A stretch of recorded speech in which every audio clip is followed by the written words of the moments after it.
The film opens with Jessica, a rookie police officer, sitting nervously in her patrol car outside an old, soon-to-be decommissioned police station.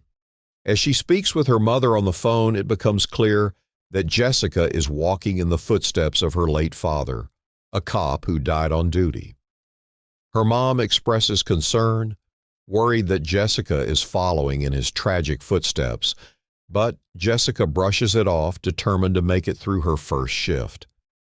As she enters the station, she finds it eerily empty. The air is thick with silence, and she seems to be the only one there. When she hears faint noises, she explores and meets Sergeant Cohen, the last remaining officer at the old station. Cohen explains that she is here to oversee the disposal of evidence, as the station is about to close down. Her job for the night is simple: stay in the station, monitor for any disturbances, and make sure everything is in order until hazmat arrives to clean up the evidence later. He warns her not to go near the holding cells, promising that he'll relieve her when her shift ends. The unease begins to settle in as Jessica, now alone, begins her shift. She tries to pass the time by reading a book, but is soon disturbed by strange occurrences. A phone call from a distressed woman claiming she's trapped and that everyone with her might be dead sends Jessica into a panic.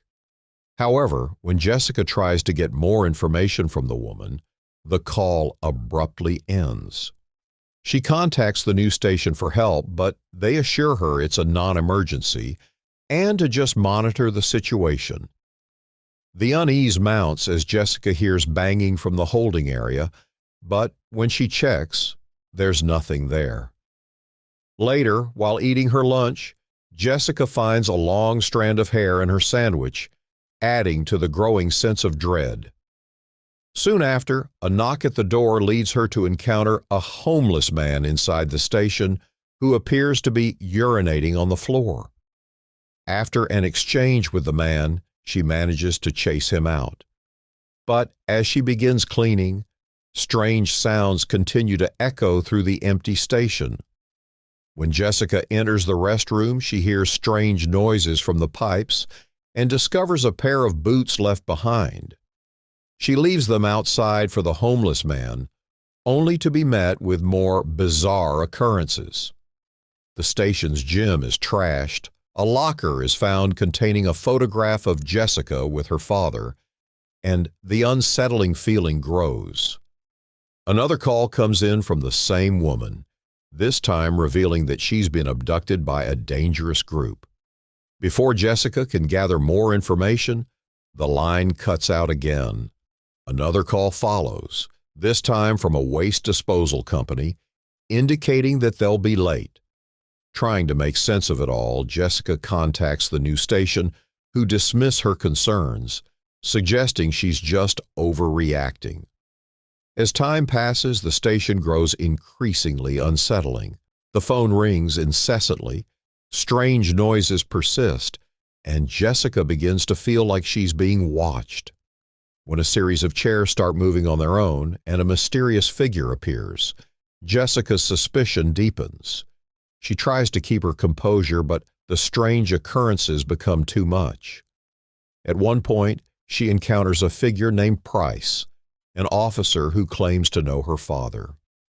Price explains that he was there during the tragic night when Jessica's father was killed on duty, and the unsettling details of that event begin to unravel. Price's appearance seems like a moment of solace, but when Jessica turns to look at him again, she sees a gruesome hole in his head, and he vanishes. Soon after, Jessica hears voices all around her, the same eerie song from the Paymon family murderers, the family her father had investigated before his death. This haunting song serves as the film's ominous motif, adding to the sinister atmosphere of the station. Jessica discovers that the Paymon family, a cult-like group, had been involved in heinous crimes, including the kidnapping and murder of several girls. The station, it turns out, was the site of their gruesome deaths, and their ghosts haunt its halls. Desperate to make sense of the horror around her, Jessica calls the new station again. She is informed that the Paymon family members are all in custody, and any call she's receiving could be a sick prank or the work of restless spirits. Despite the police's dismissal, the strange occurrences continue, and Jessica is confronted with visions of the Paymon family's victims, including ghostly apparitions of the girls they murdered. As she tries to leave the station, the phone rings again, and the voice on the other end is the same girl from before, claiming that she has escaped her captors but is still in grave danger. As the night progresses, the lines between reality and nightmare begin to blur. Jessica is trapped in the station, surrounded by supernatural forces. She encounters ghosts, strange visions, and disturbing events that lead her to question her own sanity. Each new horror feels more personal as she's forced to confront the dark legacy of her father's death and the brutal history of the Paymon family. In a desperate attempt to escape, Jessica tries to flee, but the station itself seems to be closing in on her. She is attacked by the ghosts of the Paymon family, including the twisted specter of her own father, who warns her of the danger she's in. At one point, she encounters a projection of the Paymon family performing a ritual that ends in their deaths. The ghost's reach extends beyond the station, and Jessica is left with only one option: to face them head-on. In a final confrontation, Jessica shoots at the spirits, but her attempts to escape the station are thwarted when she's shot by Sergeant Cohen, who reveals the shocking truth. The people she's been encountering, Price, the waste disposal workers, were all part of an elaborate illusion. Cohen, the real antagonist, explains that Jessica's father's death was tied to a cover-up and that the Paymon family had never truly been caught. Instead, they had orchestrated a deadly game that Jessica was unwittingly pulled into. The film concludes with Jessica's tragic fate. The ghosts of the Paymon family take her, and the station is left to continue its haunting legacy, the line between the living and the dead forever blurred.